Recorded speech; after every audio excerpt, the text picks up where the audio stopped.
This week in the Torah, we're going to be reading Parashat Shmini, a very beautiful parasha, and one of the most central topics that appears in this parsha is the animals that were permitted to eat, the animals that were forbidden to eat, which behema tehora ve'ez behema inena tehora, the pure animals, the impure animals, and the different signs distinguish a pure animal, a permitted animal, from an impure animal. So as we know, every behema, every cattle or sheep, every large animal has two signs that it needs to, or three signs, which are actually two signs, as we'll explain in a second, which it has to embody in order for it to be permitted for us to digest, or us to be allowed to consume this animal. So every animal has to have a cleft hoof. First of all, it has to have a hoof. It has to have not a paw, but its foot has to be hooved. It has to have like a nail, a rough hoof, and not like a human paw. That's the first sign. And that hoof has to also be cleft all the way through, so broken into two separate nails, two separate hoofs. That's one sign that an animal has to have. And the other sign that an animal has to have is ma'alat gira, that it regurgitates its food. After it chews down its cud, it chews its cud, so it regurgitates and chews it again, and does that usually several times. So that trait of regurgitation is another one of the signs that define and reflect an animal that we're permitted to eat. So we all know these animals, the more familiar ones that are the livestock that we consume, the cattle and sheep and deer. There are actually 7 holy or pure animals, permitted animals, and another 3 behemoth that we're allowed to eat. But these, again, the signs reflecting them are something, a topic in Chasidut and Kabbalah that's elaborated on very much, because in many different sages, many different tzaddikim, because this idea, this concept that our consumption is dependent on these two signs, so they're always seen as something that's reflecting a certain spiritual entity. What do these signs symbolize? The regurgitation and the split hoof. So what does this reflect that we need to contemplate on to see that our consumption is a healthy consumption? So there are a lot of Mamarim and Chasidut describing this. Also the Meyashilach, the Ishbitzer, who we're focused on this year, we're studying his Torah for the Parasha. So he also has a beautiful, very short vort. So we'll say the idea like we do here in this class briefly to give a good idea for the parasha. So we'll see it from how he describes, or how he contemplates on the mental significance. Now again, why is this so important that so many tzaddikim, so many sages get caught on this? Because in Chasidut, a person's soul is also called an animal soul. Every person, every human being has a soul, and we're all alive. We're all part of the animal kingdom, part of the animal world. I mean, we also have a godly spark, a godly soul, an additional spark that's not revealed or exposed. I mean, every creation has a certain spark. Everything in reality is an expression of Hashem. But not every creation reveals it as much. So a human being in his consciousness has the capacity, and also within human beings there can be a broad difference. But every human being has a capacity to expose Hashem's presence in his consciousness, if he refines himself enough. But other than that, just our personal consciousness is already a soul, and that personal consciousness is called an animal soul. Now, if you're a pure animal, like if you're rectifiable, then you're one of the pure animals.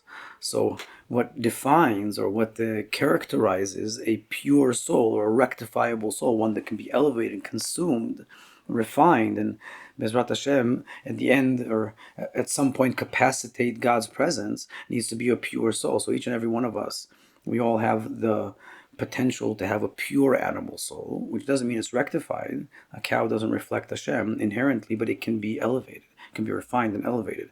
But in order for our souls, our mentalities to be rectifiable, so they have to embody these two characteristics. So this is always how it's explained. What I just said up until now is like a mutual theme throughout many tzaddikim. This is why they focus on these signs, the symbolism of these signs, because these signs are symbolic of like the archetype markings of a rectifiable soul. So obviously we all want to adopt these traits so that our personality, our consciousness becomes something that's elevatable, so that we can become serious, we can allow ourselves to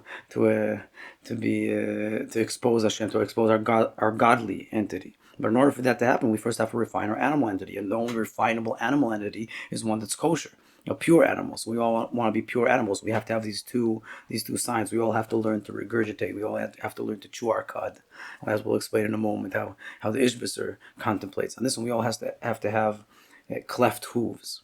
So what he describes, the first thing he describes is chewing the. First of all, he says that these two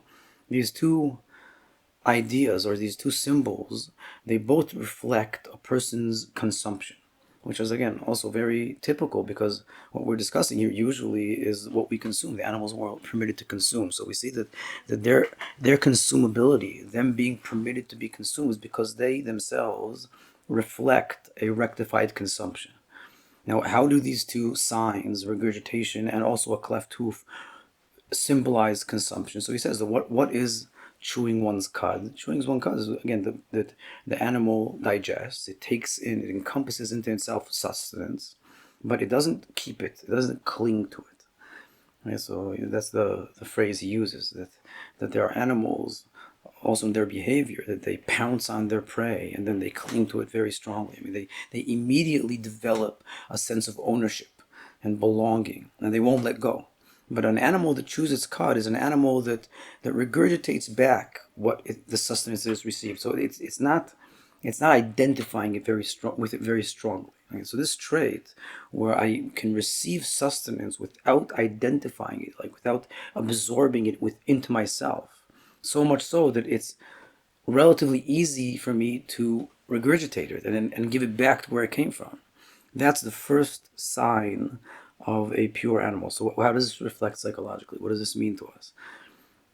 So he says that all the sustenance that a person receives from Hashem. So again, it could be food, but it could be all sorts of sustenance. Like everything you get, your parnasa, your money, your family, your friends, your respect, every sustenance you get, like on all the layers of how we sustain things, we need to learn to digest it correctly. And a healthy manner of digestion is one that enables you to regurgitate all the sustenance you've digested. So what does that mean? That you don't take ownership for it.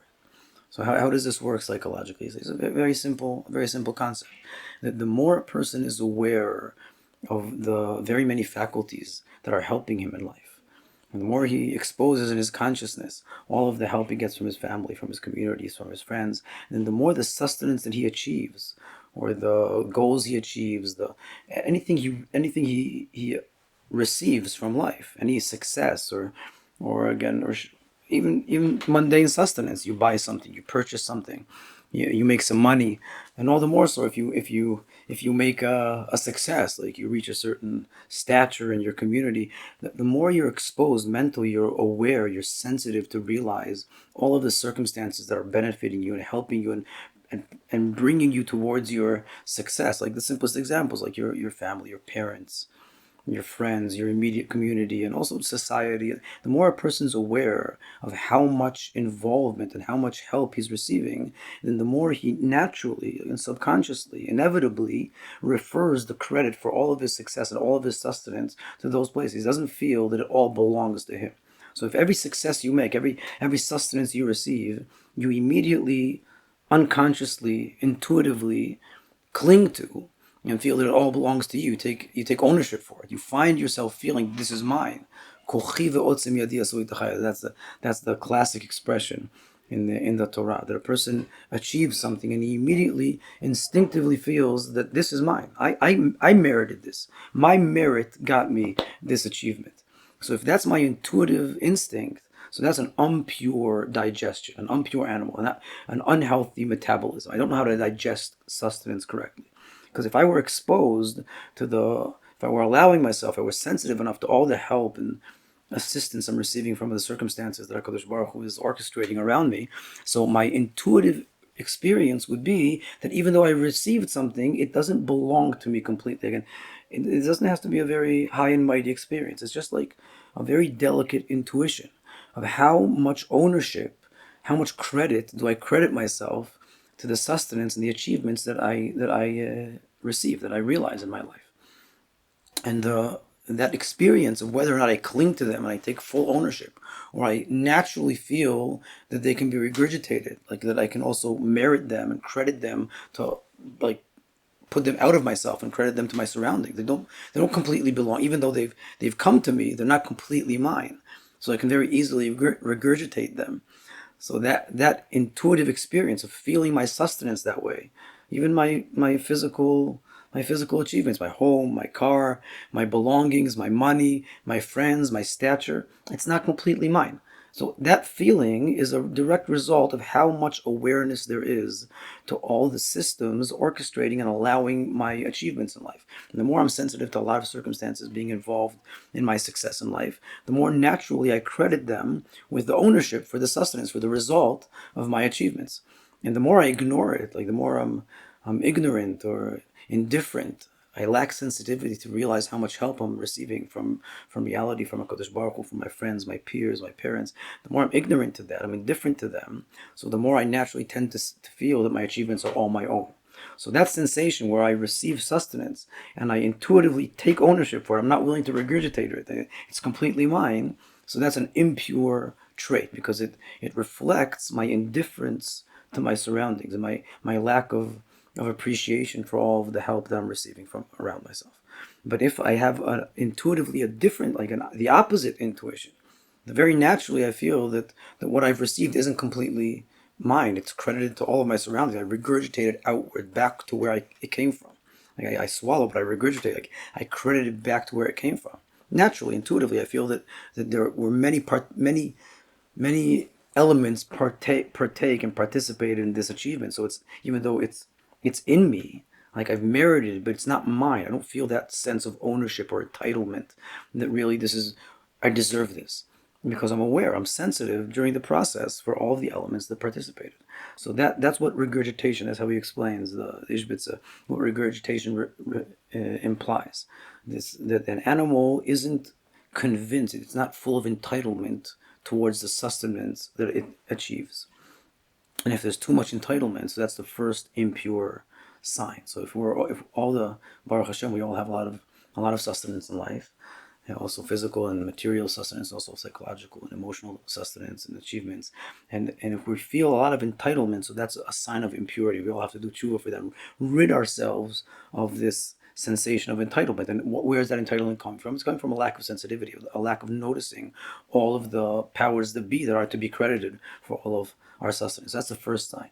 Now, the second sign, which I guess is like an inevitable result of this first one, as he describes it, is that also our hands need to be cleft. Like he says that a hand that's not cleft, a hoof that's not cleft, is like a closed palm. And so a kosher animal doesn't have a palm, but if it's cleft, it's like an open palm, and if it's not cleft, it's like a closed palm.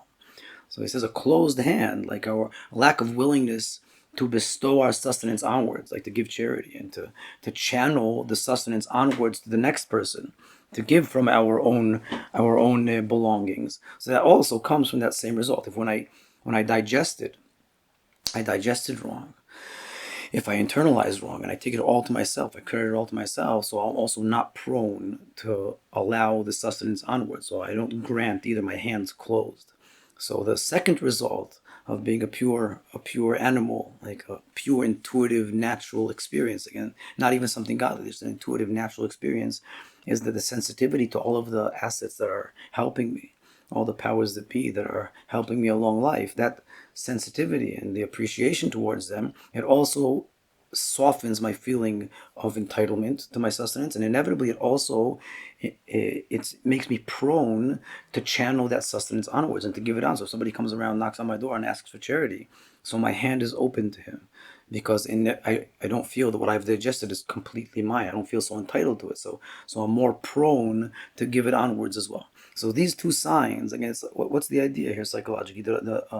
A proper, a healthy digestion system, like a healthy metabolism, is able to take in a lot of sustenance and allow it to flow out healthily. Like doesn't get stuck, absorbed. You don't fatten up too much from the sustenance you get.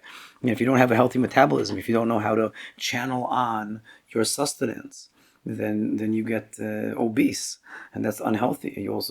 You're maintaining all sorts of poisons and unhealthy entities within yourself, a lot of waste within your body, within your soul. So if you are aware, you are sensitive to all the powers, but you credit them with all of them. Again, this is a very important topic, and whoever's familiar with Rabbi Yitzchak's teachings, but this is again the idea that he describes here about what a pure animal is. So in a sense, the animal's purity, the symbols of purity, are what reflect a healthy metabolism. So that's why this is the signs of whether or not they're consumable. Because are they like a matter that's its consumption is prone to heighten your entitlement and to be absorbed within yourself and get stuck within you, and then you're stuck with this excess credit and excess pride? Or is this animal more refined in the sense that it reflects to you a healthier metabolism? A healthier metabolism, whatever comes in can also go out healthily without getting stuck within the system. And that depends on a lack of entitlement, of not taking full ownership and feeling that it's my merit that merited my sustenance. So any sustenance we take in life, the more we take it incorrectly, the easier it is for us to move it onwards to the next person as well. So that's a vort on the concept of kashrus, on the symbols of, or the signs of a kosher animal, that he also regurgitates. Again, he doesn't cling to the sustenance that he received, so he's able to give it back to its source, where it came from, to realize and credit all of the elements that helped him receive his source. So he credits back, he regurgitates, he doesn't cling to it, and inevitably he's also willing to take whatever he took into himself. He's also willing to move onwards. His hand, his palm, is opened to give it onwards to a person who's requesting, because he's not his entitlement also allows him generosity.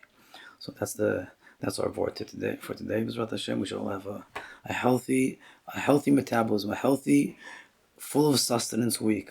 Full of sustenance means that also we get filled with sustenance, but also we manage to channel it so we can fill reality with that sustenance. Again, stuck in us, because if you get too much sustenance, but you just gets caught up in your system, so that could be all sorts of unhealthy diseases. So you have to learn how to channel it through so that it goes on into reality, and then also HaKadosh Baruch Hu obviously can give much more sustenance. Your capacity grows. So that's a good way to enlarge your capacity, your whatever you receive, your receptive quota. What HaKadosh Baruch Hu gives us is to enhance our capacity to move it onwards, to be an open funnel, that things can come in and go out correctly, just like, which is the symbols of a kosher animal. B'ezrat Hashem. Shavua tov to everybody. We'll see you next week.